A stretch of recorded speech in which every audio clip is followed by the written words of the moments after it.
Some wishes are better left unmade.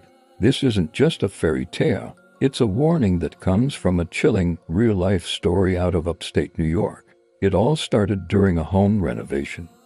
A family was tearing down a wall when they found something hidden away. Wrapped in old cloth, it was a strange, twisted brass charm, shaped like a claw.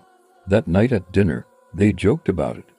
The father, laughing, held it up and said, "If this thing grants wishes, I want money." The whole family laughed along with him, thinking it was just a silly game. But the laughter stopped the next morning. He checked his email and saw a notification for a massive, unexpected deposit in his bank account. It was a huge sum of money, more than he'd ever seen. But it wasn't a lottery win. It was a life insurance payout.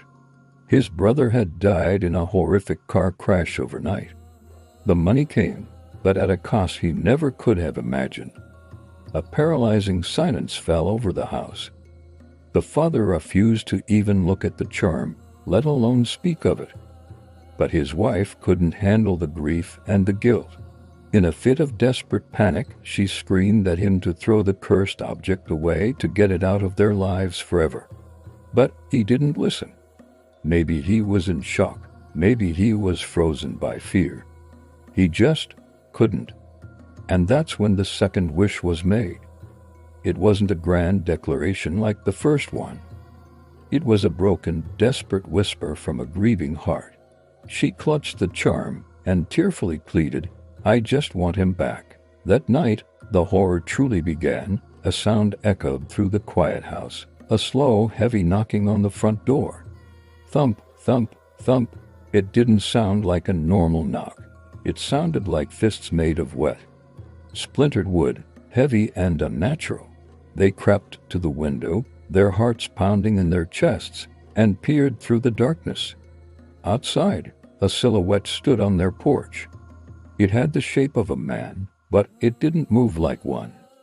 It was jerky, contorted, something fundamentally wrong.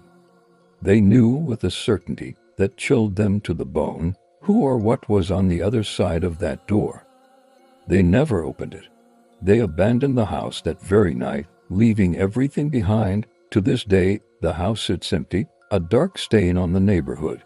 Locals say that on quiet nights, if you listen closely, you can still hear it, a slow, heavy knocking at the door that is never, ever answered. So be careful what you wish for. You just might get it. Thanks for watching, and if you enjoy dark stories like this, make sure to subscribe.